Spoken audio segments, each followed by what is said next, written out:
ನಾನು ಹೆಚ್ಚು ಮಾತನಾಡ್ತಕ್ಕಂಥ ಅವಶ್ಯಕತೆ ಇಲ್ಲ ಅಂತ ಹೇಳಿ ನಾನು ತಿಳ್ಕೊಂಡಿದ್ದೇನೆ. ಯಾಕಂದರೆ ಈಗಾಗಲೇ ಸಾಕಷ್ಟು ಸಮಯ ಆಗಿದೆ ಮತ್ತು ಪ್ರಿಯಾಂಕಾ ಗಾಂಧೀಜಿಯವರು ಮಾತಾಡಬೇಕು, ಸಿದ್ದರಾಮಯ್ಯನವರು ಮಾತಾಡಬೇಕು, ವೇದಿಕೆ ಮೇಲೆ ಕುಳಿತಂಥ ಅನೇಕ ಮುಖಂಡರು ನಿಮ್ಮನ್ನು ಉದ್ದೇಶಿಸಿ ಮಾತನಾಡ್ತಾರೆ.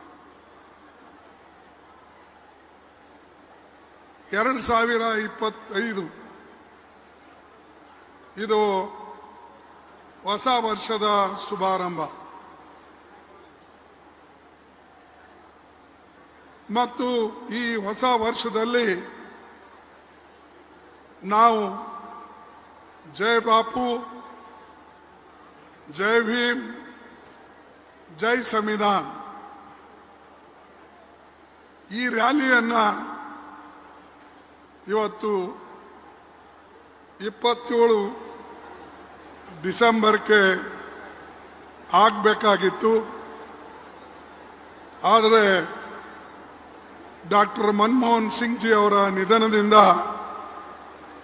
ಇದನ್ನು ಸ್ಥಗಿತಗೊಳಿಸಿ ಮುಂದೆ ಹಾಕಲಾಯಿತು. ಇಡೀ ದೇಶದಲ್ಲೇ ಮನಮೋಹನ್ ಸಿಂಗ್ ಅವರಿಗೆ ಶ್ರದ್ಧಾಂಜಲಿಯನ್ನು ಅರ್ಪಿಸಿದರು ಮತ್ತು ಅವರ ಅನೇಕ ಕೊಡುಗೆಗಳ ಬಗ್ಗೆ ಸಾಕಷ್ಟು ಜನ ಕೊಂಡಾಡಿದ್ದಾರೆ. ಮನಮೋಹನ್ ಸಿಂಗ್ ಅವರ ಕಾಲದಲ್ಲಿ ಸುಮಾರು ನಮ್ಮ ಆರ್ಥಿಕ ಬೆಳವಣಿಗೆ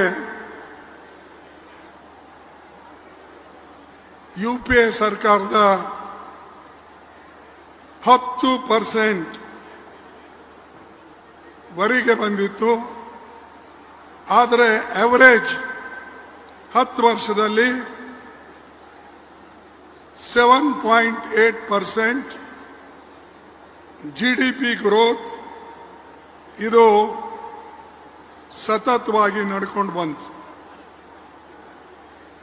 ಆದರೆ ನಮ್ಮ ವಿರೋಧಿ ಬಣ್ಣದವರು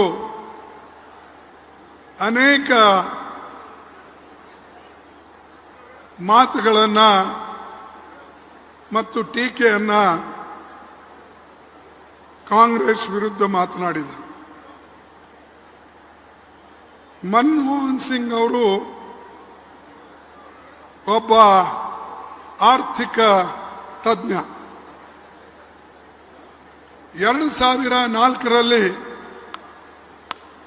ಸೋನಿಯಾ ಗಾಂಧೀಜಿಯವರು ಪ್ರಧಾನಮಂತ್ರಿ ಆಗಬೇಕಾಗಿತ್ತು. ಆದರೆ ಅವರು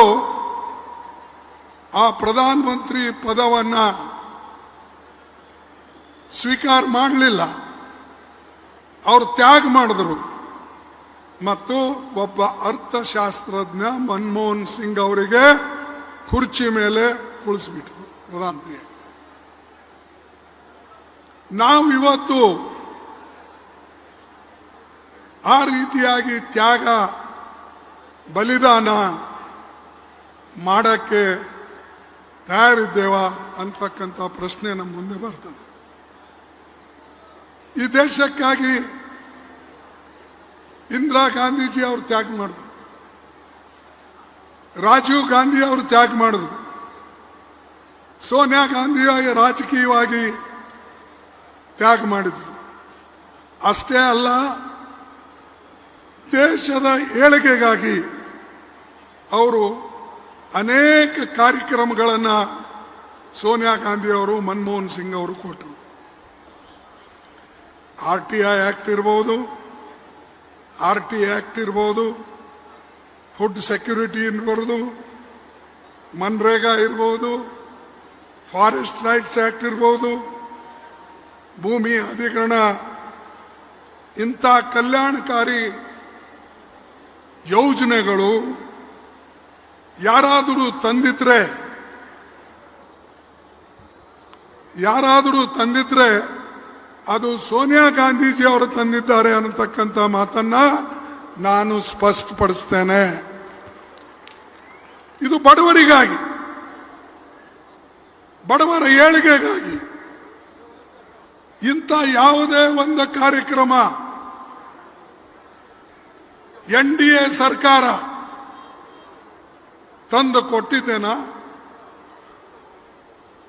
ನಾವು ಕೊಟ್ಟಂತ ಕಾರ್ಯಕ್ರಮಕ್ಕೆ ಅವರು ಟೀಕೆ ಮಾಡಿಕೊಂಡು ನಮಗೆ ಹೀಯಾಳಿಸಿ ಅನೇಕ ಮಾತುಗಳನ್ನ ನಮ್ಮ ವಿರುದ್ಧ ಅಪಪ್ರಚಾರ ಮಾಡಿ ಅವರ ಅಧಿಕಾರಕ್ಕೆ ಬಂದಿದ್ದಾರೆ. ಆದರೆ ಒಂದು ನೆನಪಿನಲ್ಲಿಡಬೇಕು, ಕಾಂಗ್ರೆಸ್ ಪಾರ್ಟಿ ಇದು ಸದಾ ಬಡವರಿಗಾಗಿ. ಇಂದಿರಾ ಗಾಂಧೀಜಿ ಅವರು 10 ಪಾಯಿಂಟ್ ಪ್ರೋಗ್ರಾಮ್ ತಂದ್ರು. ನಿಮ್ಮೆಲ್ಲರಿಗೂ ಗೊತ್ತದನೋ ಇಲ್ಲೋ, 1969ರಲ್ಲಿ ನಾನು ಬ್ಲಾಕ್ ಕಾಂಗ್ರೆಸ್ ಕಮಿಟಿ ಅಧ್ಯಕ್ಷತೆ. ಇವತ್ತು ನನಗೆ ಕಾಂಗ್ರೆಸ್ ಪಕ್ಷದ ಎಲ್ಲ ಮುಖಂಡರು ಸೇರಿ ಸೋನಿಯಾ ಗಾಂಧಿ ಅವರ ಸಹಕಾರದಿಂದ, ಬೆಂಬಲದಿಂದ ಇವತ್ತು ಅಖಿಲ ಭಾರತೀಯ ಕಾಂಗ್ರೆಸ್ ಕಮಿಟಿ ಅಧ್ಯಕ್ಷನಾಗಿದ್ದೇನೆ. ಅದಕ್ಕಾಗಿ ಅವರಿಗೆ ನಾನು ಧನ್ಯವಾದಗಳನ್ನು ಹೇಳ್ತೀನಿ. ನೀವೆಲ್ಲ ಆರಿಸಿದ್ರಿ ನನಗೆ, ಇದು ಸಣ್ಣ ಮಾತಲ್ಲ. ಯಾಕಂದ್ರೆ ಚುನಾವಣೆ ಆದರೂ ಕೂಡ ನನ್ನ ಜೊತೆಯಲ್ಲಿ ಇದ್ದು ನನಗೆ ಕೈ ಜೋಡಿಸಿ ಸಹಾಯ ಮಾಡಿ ಇವತ್ತು ಆರಿಸಿ ತಂದಿದ್ದಾರೆ. ಅದಕ್ಕಾಗಿ ನಾನು ಎಲ್ಲರಿಗೆ ಚಿರಋಣಿ ಇದ್ದೇನೆ. ಕಾಂಗ್ರೆಸ್, ಕರ್ನಾಟಕ ಕಾಂಗ್ರೆಸ್ ಒಬ್ಬ ಕಾರ್ಯಕರ್ತನಾಗಿ ಅಖಿಲ ಭಾರತ ಮಟ್ಟದಲ್ಲಿ ನಾನು ಅಧ್ಯಕ್ಷನಾಗಬೇಕಾಗಿದ್ರೆ ನಿಮ್ಮೆಲ್ಲರ ಆಶೀರ್ವಾದ ಇಲ್ಲದೆ ನಾನು ಆಗಕ್ಕೆ ಸಾಧ್ಯ ಆಗ್ತಿರಲಿಲ್ಲ. ಇದು ಕಾಂಗ್ರೆಸ್ ಗುಣ. ಬಿಜೆಪಿದವರು ಅನೇಕ ಮಾತು ಹೇಳ್ತಾರೆ, ಯಾರಿಗೂ ಏನೂ ಮಾಡಿಲ್ಲ, ಸುಮ್ಮನೆ ಮಾತು ಹೇಳ್ತಾರೆ. ನಾವು ದಲಿತರಿಗೆ ಉದ್ಧಾರ ಮಾಡಿದೇವೆ, ದಲಿತರಿಗೆ ಅಧ್ಯಕ್ಷರು ಮಾಡಿದೇವೆ, ಇವೆಲ್ಲ ಮಾತುಗಳು ಹೇಳಿಕೊಂಡು ಅವರು ಹೋಗ್ತಾ ಇದ್ದಾರೆ. ಆದರೆ ಒಂದು ಮಾತು ನಿಮಗೆ ನಾನು ಸ್ಪಷ್ಟಪಡಿಸ್ತೇನೆ, ಅವರು ಯಾವಾಗಲೂ ಕೂಡ ಬಿಜೆಪಿಯವರು, RSSದವರು, ಹಿಂದೂ ಮಹಾಸಭಾದವರು ದಲಿತರ ಜೊತೆಯಲ್ಲಿ ಇಲ್ಲ, ಯಾವಾಗಲೂ ದಲಿತರ ವಿರೋಧಿಗಳು ಅನ್ನತಕ್ಕಂಥ ಮಾತನ್ನ ಸ್ಪಷ್ಟಪಡಿಸ್ತೇನೆ. ನೀವು ಕೇಳಬಹುದು ಹೇಗೆ ಅಂತ. ನಾವೆಲ್ಲ ಬಡವರು, ರೈತರು, ಕೂಲಿಕಾರರು, ಅನೇಕ ಜನ ಇವತ್ತು ಈ ದೇಶದಲ್ಲಿ ಬಹಳ ಬದುಕಿ ಬಾಳ್ತಾ ಇದ್ದಾರೆ ಕಷ್ಟಪಟ್ಟು. ಅವ್ರ ಬಗ್ಗೆ ಚಿಂತೆ ಇಲ್ಲ. MSP ಮಾಡ್ತಕ್ಕಂಥದ್ದು ಅದರ ಬಗ್ಗೆ ಅವ್ರಿಗೆ ಚಿಂತೆ ಇಲ್ಲ. ರೈತರಿಗೆ ನಾವು ಸಹಾಯ ಮಾಡಬೇಕು, ಗೊಬ್ಬರ ಬೆಲೆ ಕಡಿಮೆ ಮಾಡಬೇಕು, MSP ಹೆಚ್ಚಿಗೆ ಮಾಡಬೇಕು. ಇದರ ಕಡೆ ಎಂದೂ ಕೂಡ ಮೋದಿ ಅವರ ಗಮನ ಕೊಟ್ಟಿಲ್ಲ, ಅವ್ರು ಕೊಡೋದು ಇಲ್ಲ. ಆದರೆ ಅವರು ಎಲ್ಲ ಕಡೆ ಆ ಮಾತನ್ನ ಹೇಳಿಕೊಂಡು ಹೊಂಟಿದ್ದಾರೆ. ಮತ್ತು ವಿಶೇಷವಾಗಿ ಇವತ್ತು ಗಾಂಧೀಜಿಯವರ ಇಲ್ಲಿ ಅಧ್ಯಕ್ಷರಾಗಿ 100 ವರ್ಷ ಆಯಿತು. ನನ್ನ ಪುಣ್ಯ, ನನಗೆ ನಿಮ್ಮೆಲ್ಲರ ಪುಣ್ಯ ಅಲ್ಲೋ ಅಥವಾ ನಿಮ್ಮೆಲ್ಲರ ಸಹಕಾರೋ ಇವತ್ತು ಆ ಸ್ಥಾನವನ್ನ ನನಗೆ ನಮ್ಮ ಕಾಂಗ್ರೆಸ್ ಪಕ್ಷದ ನಾಯಕರು, ಕಾರ್ಯಕರ್ತರು ನನಗೆ ವಹಿಸಿಕೊಟ್ಟಿದ್ದಾರೆ. ಇದು ಬಹಳ ಹೆಮ್ಮೆಯ ವಿಷಯ ಅಂತಕ್ಕಂಥ ಮಾತನ್ನ ನಾನು ಹೇಳ. ಬಂಧುಗಳೇ, 26ನೇ ಡಿಸೆಂಬರ್ಗೆ ನಾವು ಒಂದು ಹೊಸ ಸಂಕಲ್ಪವನ್ನು ತೊಟ್ಟೆವೆ. ನವ ಸತ್ಯಾಗ್ರಹ ಬೈಠಕ್ ಇಲ್ಲಿ ಬೆಳಗಾಂನಲ್ಲಿ ನಮ್ಮ ವರ್ಕಿಂಗ್ ಕಮಿಟಿ ಮಾಡಿ ಸಿಸಿದವರು ಎಕ್ಸ್ಟೆಂಡೆಡ್ ವರ್ಕಿಂಗ್ ಕಮಿಟಿ ಮೆಂಬರ್ಸು ಎಲ್ಲರೂ ಸೇರಿ ಒಂದು ದೊಡ್ಡ ಸಭೆ ಮಾಡಿದೆ. ಬಹಿರಂಗ ಸಭೆ ಆಗಬೇಕಾಗಿತ್ತು.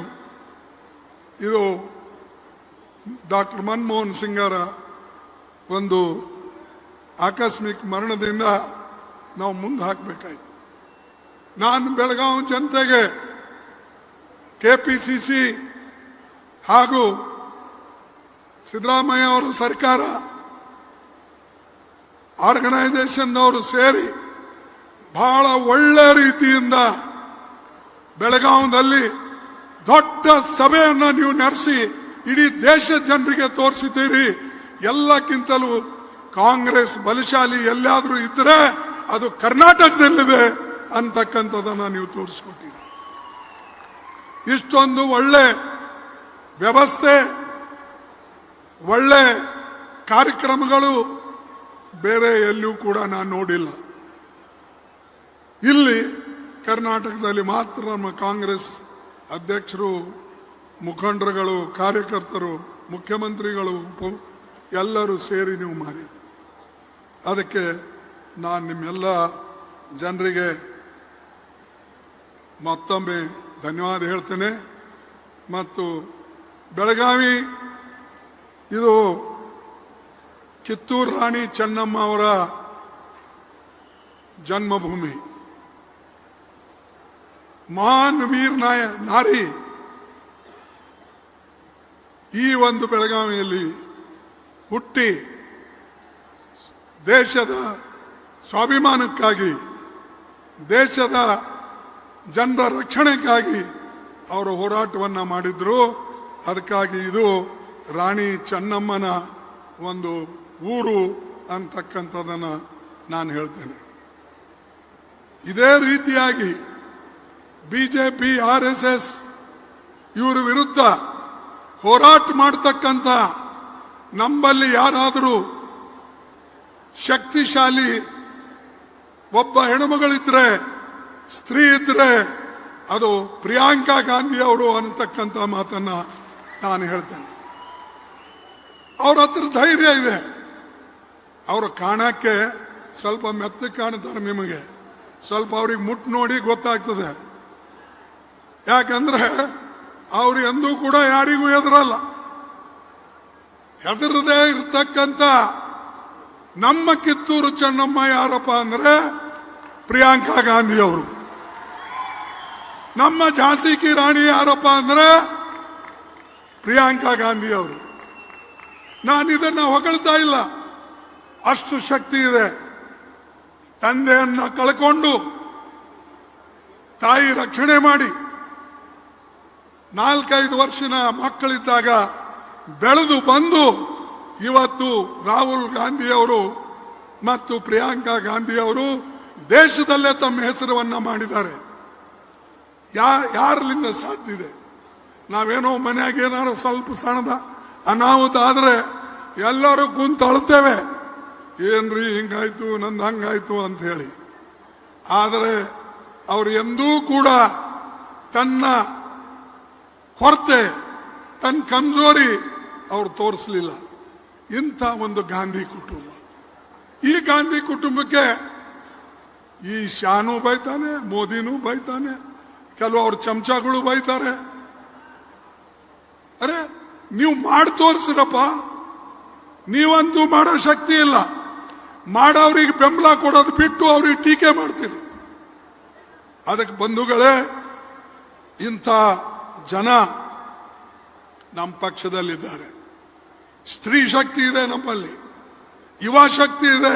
ರಾಹುಲ್ ಗಾಂಧಿ ಅವರು, ನಾವೆಲ್ಲರೂ ಕೂಡ ನಿಮ್ಮ ಜೊತೆಯಲ್ಲಿ ಇದ್ದೇವೆ. ನೀವು ಭಾರತದಲ್ಲಿನ ಜನ ಹೆದರ್ತಕ್ಕಂಥದ್ದೆಲ್ಲ ನಾವು ನಿಮ್ಮ ಜೊತೆಯಲ್ಲಿ ಹೋರಾಟ ಈ ಒಂದು ಬಿಜೆಪಿ ವಿರುದ್ಧ ಮಾಡ್ತೇವೆ ಅನ್ನತಕ್ಕಂಥ ಮಾತನ್ನ ಈ ಸಂದರ್ಭದಲ್ಲಿ ಹೇಳ್ತೇವೆ. ಇಲ್ಲಿ ಬೆಳಗಾಂನಲ್ಲಿ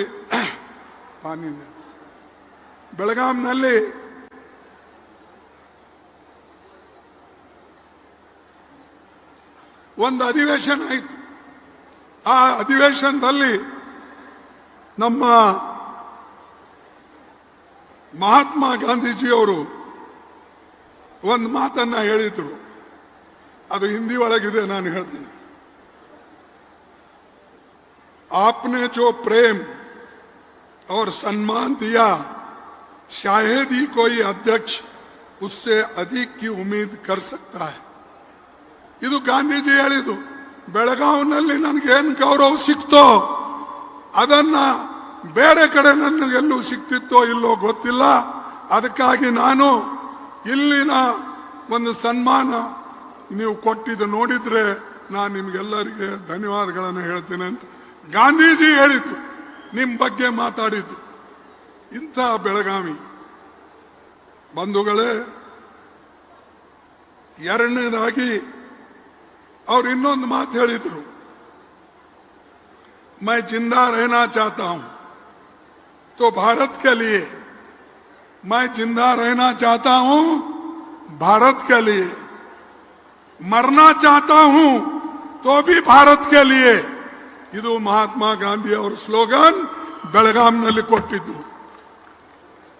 ಬದುಕಿದ್ರು ನಾನು ದೇಶಕ್ಕೋಸ್ಕರ ಬದುಕ್ತೇನೆ, ಬದುಕಿದ್ರು ನಿಮಗೋಸ್ಕರ ನಾನು ಬದುಕ್ತೇನೆ, ದೇಶದಗೋಸ್ಕರ, ನನಗೆ ಬೇರೆ ಏನು ಆಶಾ ಇಲ್ಲ ಅಂತ ಹೇಳಿ ಮಹಾತ್ಮ ಗಾಂಧೀಜಿಯವರು ಅದು ಅವರಿಗೂ ಟೀಕೆ ಮಾಡ್ತಾರೆ. ಅವರಿಗೆ ಇವತ್ತು ಗುಂಡಾಕಿ ಕೊಲ್ಲದಂತ ಜನ ಯಾರು ಹೇಳಿ? ಯಾರು ಕೊಂದಿದ್ರಿ ಮಹಾತ್ಮ ಗಾಂಧಿಗೆ? ಗೋಡ್ಸೆ ಯಾರ ಶಿಷ್ಯ? ಸಾವರ್ಕರ್ ಶಿಷ್ಯ. ಇವರೆಲ್ಲರೂ ಕೂಡ ಏನಿವತ್ತು ಮೋದಿ ಅವರು ಸಹ ಇವತ್ತು ಮಾತಾಡ್ತಾರೆ, ಅವರು ಹೇಳ್ತಾರೆ ಗಾಂಧಿ ಬಗ್ಗೆ ಪ್ರೇಮ್ ತೋರಿಸ್ತಾ ಇಲ್ಲ. ಮಹಾತ್ಮ ಗಾಂಧಿ ಅವರು ಅಹಮದಾಬಾದ್ದವರು, ಗುಜರಾತ್ದವರು, ಅವರ ಬಗ್ಗೆನೇ ಮೋದಿಗೆ ಕಳವಳಕೆ ಇಲ್ಲ. ಮತ್ತು ಅವ್ರ ಬಗ್ಗೆನೇ ಅವರು ಎಂದೂ ಕೂಡ ಒಳ್ಳೆ ಮಾತಾಡಿಲ್ಲ. ಸುಮ್ಮನೆ ಅವರು ಹೋಗ್ತಾ ಬರ್ತಾ ಒಂದೊಂದು ಜಯಂತಿಗೆ ಹೋಗಿ ನಮಸ್ಕಾರ ಮಾಡ್ಕೊಂಡು ಹೋಗ್ತಾರೆ. ಅವ್ರು ಪೂಜೆ ಮಾಡೋದೇ ಯಾರಿಗೆ? ಅವರು ಪೂಜೆ ಮಾಡೋದೇ ಗಾಂಧೀಜಿ ಅವರಿಗೆ ಗುಂಡಾಕದಂತ ನಮ್ಮ ಇವರು ಏನ್ ಹೆಸರಪ್ಪ, ನಥುರಾಮ್ ಗೋಡ್ಸೆ, ಅವನ್ ಪೂಜೆ ಮಾಡ್ತಾರೆ. ಸಾವರ್ಕರ್ ಅವರು ಅವರೇ ಲೀಡರು, ಗಾಂಧೀಜಿ ಏನು ಅಲ್ಲ, ದೇಶಕ್ಕಾಗಿ ಅಂತ ಅವ್ರು ಹೇಳ್ತಾರೆ. ಅದಕ್ಕಾಗಿ ನಾನು ಒಂದು ಮಾತು ನಿಮಗೆ ಹೇಳಕ್ಕೆ ಇಚ್ಛೆ ಪಡ್ತಾ ಇದ್ದೀನಿ. ಗಾಂಧಿ ಮತ್ತು ನೆಹರು ಮಧ್ಯದಲ್ಲಿ ಜಗಳ ಇಡತಕ್ಕಂಥದ್ದು ಮಾಡ್ತಾರೆ. ಸರ್ದಾರ್ ಪಟೇಲ್ ಮತ್ತು ನೆಹರೂಜಿ ಅವ್ರ ಮಧ್ಯೆ ಜಗಳ ಇಡತಕ್ಕಂಥದ್ದು ಮಾಡ್ತಾರೆ. ಅಂಬೇಡ್ಕರ್ ಮತ್ತು ಗಾಂಧೀಜಿ, ನೆಹರೂಜಿ ಇವ್ರ ಮಧ್ಯೆ ವ್ಯತ್ಯಾಸ ಇದ್ದಿದ್ದು ಹೇಳ್ತಾರೆ. ಅಷ್ಟೇ ಅಲ್ಲ, ಅವರು ಬರೇ ನಮ್ಮಲ್ಲಿ ವ್ಯತ್ಯಾಸಗಳು ತೋರಿಸ್ಕೊಂಡು ನಮ್ಮನ್ನ ಆಟ ಆಡಿಸ್ತಾ ಇದ್ದಾರೆ, ಡಿವೈಡ್ ಮಾಡ್ತಾ ಇದ್ದಾರೆ. ಆದರೆ ಡಾಕ್ಟರ್ ಬಾಬಾ ಸಾಹೇಬ್ ಅಂಬೇಡ್ಕರ್ ಅವರು ಕೂಡ ಬೆಳಗಾಂನಲ್ಲಿ 1924ನಲ್ಲಿ ಇಲ್ಲಿ ಒಂದು ಸಭೆ ಮಾಡಿದ್ರು. ಆ ಸಭೆ ಹೆಸರು ಏನಂದ್ರೆ ಬಹಿಷ್ಕೃತ ಹಿತಕರಣಿ ಸಭಾ. ಇದರ ಸ್ಥಾಪನೆ ಆಗಿ ಅದಕ್ಕೂ 100 ವರ್ಷ ಆಯ್ತು. ಗಾಂಧೀಜಿ ಅವರ ಅಧ್ಯಕ್ಷರಾಗಿ 100 ವರ್ಷ ಆಯ್ತು. ಬಹಿಷ್ಕೃತ ಹಿತಕರಣಿ ಸಭೆ ನಡೆದು 100 ವರ್ಷ ಆಯ್ತು. ಅದೇ ರೀತಿಯಾಗಿ ಅವರು ಮುಂದುವರೆದು ಹೇಳ್ತಾರೆ ಬಾಬಾ ಸಾಹೇಬ್ ಅಂಬೇಡ್ಕರ್, ನಾನು ಇವತ್ತು ಗಾಂಧಿ ಅವರ ಬಾಯಿಂದ ಅಸ್ಪೃಶ್ಯತೆ ತೆಗೆದು ಹಾಕಬೇಕು ಅಂತೇನು ಹೇಳಿದ್ದಾರೆ, ಇದನ್ನ ಸ್ವಾಗತ ಮಾಡ್ತೇನೆ. ಇದು ನನ್ನ ಭಾಷೆ, ಅವ್ರು ಮಾತಾಡ್ತಾರೆ, ಅದಕ್ಕೆ ನಾನು ಅವರಿಗೆ ಸ್ವಾಗತ ನೀಡ್ತೇನೆ ಅಂತ ಹೇಳಿದ್ದೆ. ಅಂದ್ರೆ ನಮಗೋಸ್ಕರ ಹೋರಾಟ ಮಾಡಿದಂಥ ವ್ಯಕ್ತಿಗಳಲ್ಲೇ ವ್ಯತ್ಯಾಸ ಮಾಡ್ತಕ್ಕಂಥವ್ರು ಈ ಬಿಜೆಪಿದವರು. ಅದಕ್ಕೆ ಬಂಧುಗಳೇ, ನಾನು ನಿಮಗೆ ಕೆಲವು ತಪ್ಪು ತಿಳುವಳಿಕೆಗಳೇನಿವೆ ಅದು ಹೇಳ್ತೇನೆ ನಾನು ಪಾರ್ಲಿಮೆಂಟ್ನಲ್ಲಿ, ಅದು 3ನೇ ತಾರೀಕು 4ನೇ ತಾರೀಕು. ಆದ್ರೆ ಕಾಂಗ್ರೆಸ್ ಅಂಬೇಡ್ಕರ್ ಕೆಡೋದು, ಕಾಂಗ್ರೆಸ್ ಅಂಬೇಡ್ಕರ್ಗೆ ಇದು ಮಾಡಿದ್ರು, ಇನ್ಸಲ್ಟ್ ಮಾಡಿದ್ರು. ಇದು ಸಾಧ್ಯನೇ ಇಲ್ಲ. ಅಂಬೇಡ್ಕರ್ ಅವರು ಸ್ಟ್ಯಾಚ್ಯೂ ಇಂದಿರಾ ಗಾಂಧಿ ಅವರ ಕಾಲದಲ್ಲಿ ಮತ್ತು ರಾಧಾಕೃಷ್ಣನ್ ಉಪಾಧ್ಯಕ್ಷರಿದ್ದಾಗ, ಅದೇ ರೀತಿಯಾಗಿ ನಮ್ಮ ಸ್ಪೀಕರ್, ಈ ಪಂಜಾಬಿನ ಸ್ಪೀಕರ್, ಅವರ ಹೆಸರು ಸಿಂಗ್ ಏನು, ಹುಕುಂ ಸಿಂಗ್, ಅವ್ರ ಕಾಲದಲ್ಲಿ ನೀವೆಲ್ಲಿದ್ರಪ್ಪ? ನೀವು ಕೂಡಿಸಿರೋದು ಸ್ಟ್ಯಾಚ್ಯೂ ಅಲ್ಲಿ ಪಾರ್ಲಿಮೆಂಟ್ ಎದುರುಗಡೆ. ಅಲ್ಲ, ಇಂದಿರಾ ಗಾಂಧಿ ಪ್ರೈಮ್ ಮಿನಿಸ್ಟರ್ ಇದ್ರು, ರಾಧಾಕೃಷ್ಣನ್ ಉಪಾಧ್ಯಕ್ಷ ಇದ್ದ, ಸ್ಪೀಕರ್ ಇವರು ಹುಕುಂ ಸಿಂಗ್ ಇದ್ರು. ನಾವಿನ್ನ ಸ್ಟೂಡೆಂಟ್ ಇದ್ದೆ, ಅವಾಗ ಗಲಾಟೆ ಮಾಡ್ತಿದ್ರು. ಇಲ್ಲಿ ಆವಾಗ DA ಕಟ್ಟಿ ಅಂತ ಒಬ್ರು MP ಇದ್ರು ಬೆಳಗಾಂ. ಅವರ ಎಲ್ಲರೂ ಕೂಡ ಹೋಗಿ ರಾಧಾಕೃಷ್ಣನ್ ಅವರಿಗೆ ರಿಕ್ವೆಸ್ಟ್ ಮಾಡಿ, ಕಾಂಗ್ರೆಸ್ದವರಿಗೆ ರಿಕ್ವೆಸ್ಟ್ ಮಾಡಿ, ಅಲ್ಲಿ ಬಾಬಾ ಸಾಹೇಬ್ ಅಂಬೇಡ್ಕರ್ ಅವರ ಮೂರ್ತಿ ಪಾರ್ಲಿಮೆಂಟ್ ಎದುರುಗಡೆ ಕುಂತಿತ್ತು. ಆದ್ರೆ ಈ ಮೋದಿ ವೈದ್ ಇವತ್ತು ಬಾಬಾ ಸಾಹೇಬ್ ಅಂಬೇಡ್ಕರ್ ಮೂರ್ತಿ ಮೂಲೆಯಲ್ಲಿ ಹಾಕಿದ್ದಾನೆ. ಎದುರುಗಡೆ ತೆಗೆದು ಮೂಲೆಯಲ್ಲಿ ಹಾಕಿ ಯಾರು ಬಂದರೂ ನೀವು ನೋಡಂಗಿಲ್ಲ. ಅಂತ ಕಡೆ ಹಾಕದಂತ ಮನುಷ್ಯ ಅಂಬೇಡ್ಕರ್ ಸಂವಿಧಾನಕ್ಕೆ ನಮಸ್ಕಾರ ಮಾಡೋದು ಏನ್ ನಾಟಕಪ್ಪ? ಅರೆ, ಸಂವಿಧಾನ ಸುಟ್ಟಂತ ಜನ,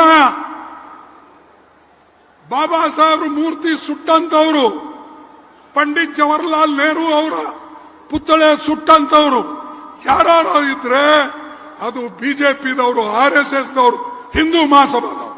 ನಾ ಚಾಲೆಂಜ್ ಕೊಡ್ತೇನೆ. ಇದು ಎಲ್ಲ ಇತಿಹಾಸದಲ್ಲಿದೆ, ನೀವೆಲ್ಲ ಓದ್ಬೇಕು. ಓದ್ಲಿಲ್ಲ ಅಂದ್ರೆ ನಿಮಗೇನು ಅರ್ಥ ಆಗೋದಿಲ್ಲ. ಅರೆ, ಹಿಂದಿ ಸಬ್ ಆತ, ಕನ್ನಡ ಬಿ ಆತ, ಯಾರು ಇದನ್ನ ಯಾಕೆ ನಾ ಈ ಮಾತು ಹೇಳ್ತಾ ಇದ್ದೀನಿ ಅಂದ್ರೆ, ಬಾಬಾ ಸಾಹೇಬ್ ಅಂಬೇಡ್ಕರ್ ಬಗ್ಗೆ ನಮ್ಮಲ್ಲೇ ಜಗಳ ಶುರು ಮಾಡಿ. ಅಂಬೇಡ್ಕರ್ ಕಾಂಗ್ರೆಸ್ದವ್ರು ಸೋಲಿಸಿದ್ರು. ಯಾರು ಸೋಲಿಸಿದ್ರಪ್ಪ? 2 ಸಾರಿ ಬಾಬಾ ಸಾಹೇಬ್ ಅಂಬೇಡ್ಕರ್ ಅವರಿಗೆ ಯುನಾನಿಮಸ್ಲಿ ತಂದಂತವರು ಕಾಂಗ್ರೆಸ್ದವರು. ಬಾಬಾ ಸಾಹೇಬ್ ಅಂಬೇಡ್ಕರ್ ಅವರಿಗೆ ಜೈಕರ್ ಅಂತಕ್ಕಂಥ ಒಬ್ಬ ವ್ಯಕ್ತಿ ರಾಜ್ಯಸಭಾ ಮೆಂಬರ್ ಇದ್ದ, ಅವನಿಗೆ ರಾಜೀನಾಮೆ ಕೊಡಿಸಿ ಅವನ ಜಾಗದಲ್ಲಿ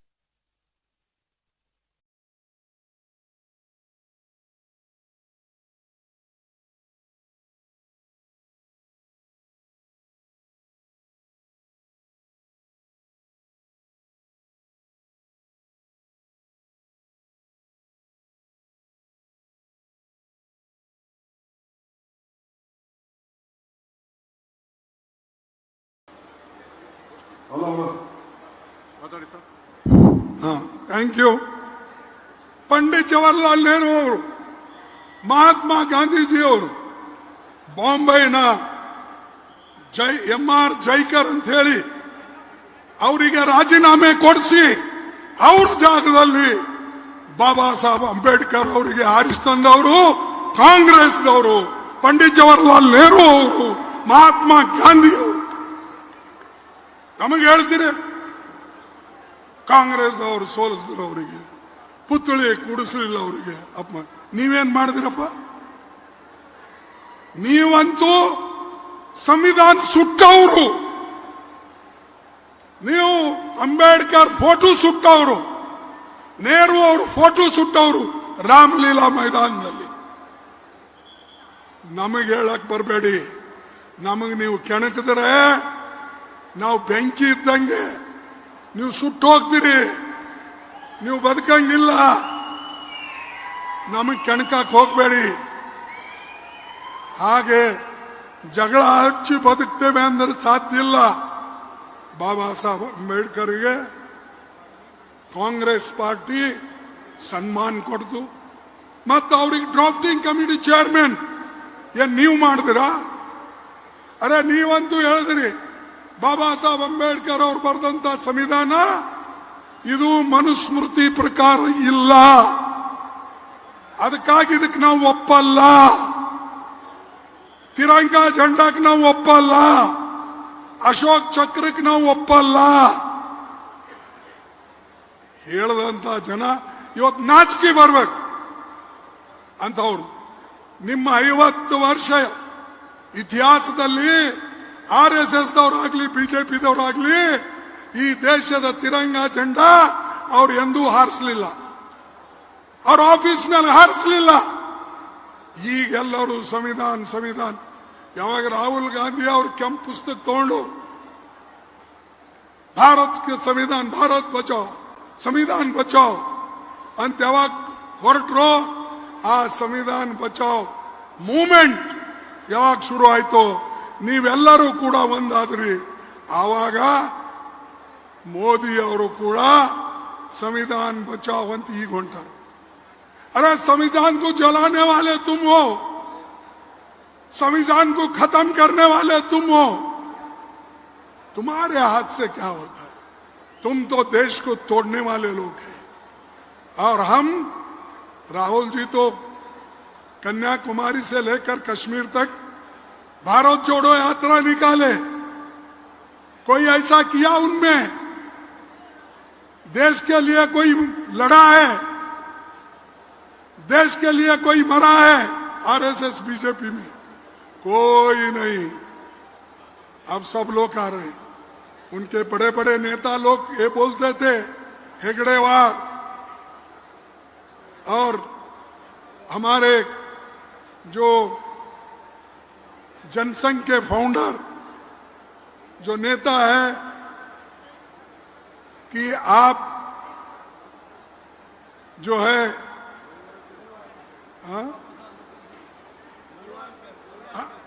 नॉट गोलवालकर भाई, जनसंघ का श्यामा प्रसाद मुखर्जी, वो क्या कहते थे? अरे भाई ये आंदोलन में भाग मत लो. जो गांधी जी ने भारत छोड़ो आंदोलन शुरू किया है इसमें मत जाओ. और गवर्नर को चिट्ठी लिखते हैं अगर आप अगर गांधी जी के मूवमेंट को अगर नहीं तोड़ेंगे तो बहुत बुरी हाल होगी. इसीलिए इस मूवमेंट को तोड़ना चाहिए, ये जनसंघ वालों ने कहा. और यही बात आरएसएस ने कही. अरे हेगड़ेवार ने तो यह कहा, आरएसएस के मुख्य क्या कहा? उन्होंने ये कहा अरे अपने बाल बच्चों को पोसने वाले कौन है? सरकारी नौकरी में जाओ, मिलिट्री में जाओ, टीचर्स बनो, ये सब बनो कहने वाले लोग आरएसएस के थे. तुम्हारे घर में कोई मरा नहीं, तुम कभी फाइट नहीं किए देश के लिए, और आज आके हमारे लिए ये बात कहते हैं. ये अभी बहुत मैं समझता हूँ शाह हमसे भी उम्र में छोटे हैं समझता हूँ. मुझे मालूम है शाह भी और मोदी भी. ये लोग क्या बोल रहे हैं? 17 दिसंबर 2024 को एक भाषण में शाह ने कहा, और उन्होंने बाबा साहब का अपमान किया. उन्होंने कहा अगर इतना नाम भगवान का लेते तो 7 जन्मों तक स्वर्ग मिल जाता. क्या लगा है बाबा साहब अंबेडकर. अगर इतना नाम आप भगवान का लेते तो 7 जन्म तक स्वर्ग में स्वर्ग पाते थे। ये अगर शाह कहता है उसको आप सबक सिखाना चाहिए। उसका डिमांड, हम तो रिजिग्नेशन पूछे, राहुल जी ने, प्रियंका जी ने और हमारे जितने भी एमपीज हैं पार्लियामेंट के सामने धरना रखे, लेकिन आपको जरूरी है भाई, आपके लिए लड़ने वाले लोगों के साथ देते हो या जो अंबेडकर अंबेडकर अंबेडकर बोल के 7 जन्मों तक तुम स्वर्ग पाते थे, उनका नाम क्यों ले रहे? ऐसा आप उनके तरफ जाते हो, यह आपको सोचना होगा। तो हमारी ये मांग थी, आज भी मांग है कि गृह मंत्री अमित शाह, उन्होंने जो ये आपत्तिजनक अपमानजनक भाषण किया उसको क्षमा मांगना चाहिए। ये एक देश के लिए जो एक बहुत बड़ा काम किए बाबा साहब ने, वो उसके बारे में, नहीं तो हम तो अब जंग छेड़ी है। हर जिले में कर्नाटक में ये हो रहा है और आगे भी हम करते रहेंगे। हम डरने वाले नहीं हैं। हम ऐसे बहुत से शाह को देखे हैं, मोदी को देखे। तुम अगर गरीबों को छेड़ेंगे, दलितों को छेड़ेंगे, किसानों को छेड़ेंगे, तो कोई भी आपको, किसान दलित आपको नहीं छोड़ेगा, कहीं माफ नहीं करेगा। तो इसलिए भाइयों, मैं आपसे यही विनती करने आया हूं। आपको आरएसएस बहुत तंग कर रही है, यूनिवर्सिटीज में आपको तंग कर रही है, दलितों के लिए कोई जगह नहीं है, कोई रिक्रूटमेंट नहीं है, ये सारी चीजें हैं। और अपने मोदी जी ने एक बात कही, उन्होंने क्या कहा कि भाई महात्मा गांधी जी को दुनिया कब पहचानने लगी, तो उन्होंने कहा महात्मा गांधी जी को एक गांधी फिल्म आया, उस वक्त से दुनिया महात्मा गांधी को जानने लगी। ऐसी बात बोल रहे, ये शर्म की बात है। अरे गांधी जी को पूरा दुनिया जानता था। राउंड टेबल कॉन्फ्रेंस में उन्होंने जो हिंदू के लिए लड़ा, मुसलमानों के लिए लड़ा, दलितों के लिए लड़ा, ये सारा दुनिया उनको जानती थी। लेकिन मोदी बोलते हैं वो गांधी फिल्म आया तब से गांधी जी को लोग जानने लगे।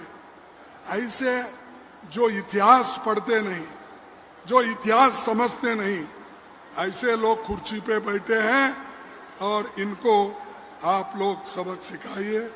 हम आपके साथ हैं।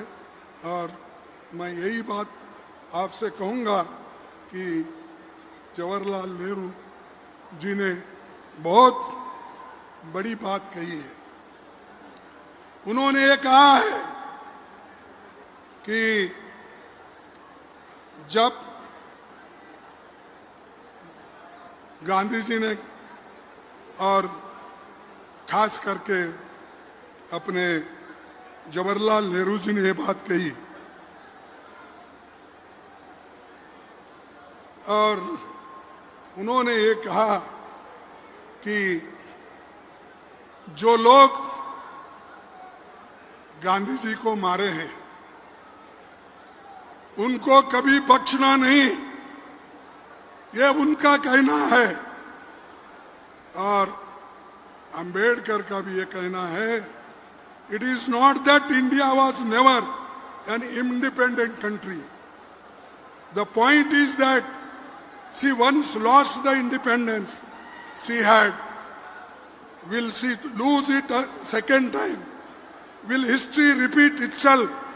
Will Indians place the country above their creed or will they place creed above country?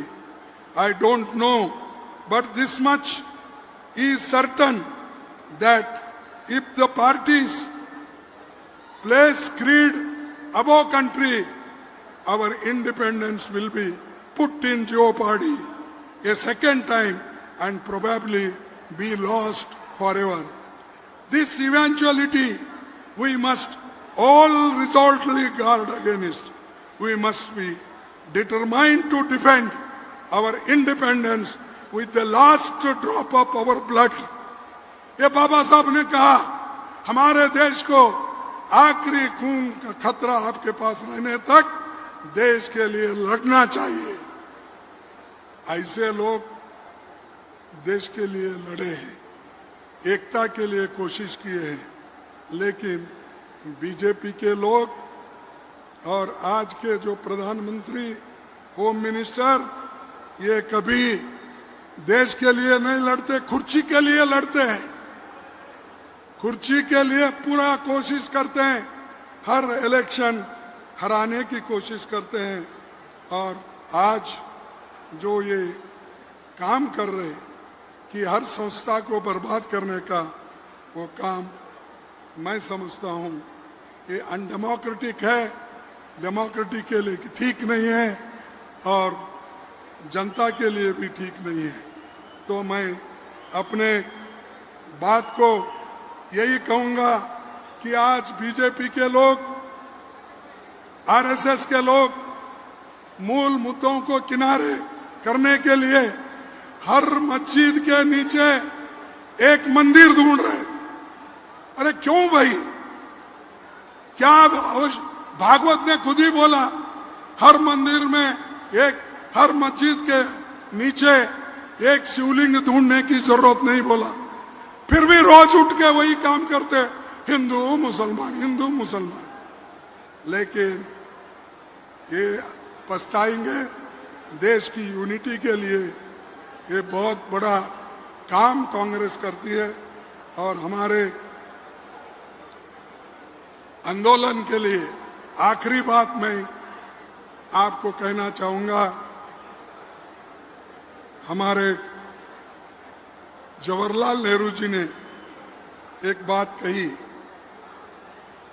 साथियों 1930-31 के आंदोलन में संघ के संपर्क में आने वाले कई कार्यकर्ता जब जेल जाने को तैयार थे तो हेगड़ेवार ने उनको ये कहते हुए डराया, तुम्हारे परिवार की देखभाल कौन करेगा। तो ये बात उन्होंने कही, ये बात उन्होंने कही और 14 फरवरी 1948 को नेहरू जी ಸ್ವಲ್ಪ ತಾಳ್ರಪ್ಪ, ನಿಮಗೆ ನಾವು ಈ ಮಾತುಗಳನ್ನು ಹೇಳ್ತಾ ಇದ್ದೇವೆ, ಅದನ್ನ ಒಂದು ಮಿನಿಟ್ ಕೇಳಿ, ಆಮೇಲೆ ಪ್ರಿಯಾಂಕಾ ಗಾಂಧಿ ಅವರು ಮಾತಾಡ್ತಾರೆ. ಅಧ್ಯಕ್ಷರ ಭಾಷಣ ಅದು ದಯವಿಟ್ಟು ಕೂತ್ಕೋಬೇಕು, ತಾಳ್ಮೆಯಿಂದ ಇರಬೇಕು ಪ್ಲೀಸ್. ಇದು ಕೊನೆ ಇತಿಹಾಸವಾದಂತ ಭಾಷಣ ಇದು. ಅದಾದ್ಮೇಲೆ ಪ್ರಿಯಾಂಕಾ ಗಾಂಧಿ ಅವರು, ಅದಾದ್ಮೇಲೆ ಸಿದ್ದರಾಮಯ್ಯ ಮಾತಾಡ್ತಾರೆ. ಗೊತ್ತಿದೆ ಬೆಳಗ್ಗೆನೆ ಬಿಟ್ಟಿದ್ದೀರಿ ಅಂತ, ದಯವಿಟ್ಟು ಸಹಕಾರ ಕೊಡಿ. ಈ ಮಾತು ಕೇಳಬೇಕು, ಬೇರೆಯವರು ನಿಮಗೆ ಹೇಳಿದ್ರೆ ನಿಮ್ಗೆ ಅರ್ಥ ಆಗ್ಬೇಕಲ್ಲ. नेहरू जी और ಹೇಳಿದ್ರು, हमें मिलजुल कर रहते हुए भीषण सांप्रदायिकता के उस विषय का नाश कर देना चाहिए जिसने हमारे युग के सबसे महान पुरुष को मार डाला। उन ताकतों को जड़ से खोद कर उखाड़ देना चाहिए। गांधी जी की हत्या पर समारोह करने वाले, भारतीय कहलाने वाले का भी हक नहीं रही। ಇದೆಲ್ಲನೂ ಕೂಡ ಗಾಂಧೀಜಿಯವರು, ನೆಹರೂಜಿಯವರು ಹೇಳಿದ ಮಾತು ನಿಮ್ಮ ಮುಂದೆ ಹೇಳ್ತಾ ಇದ್ದೇನೆ.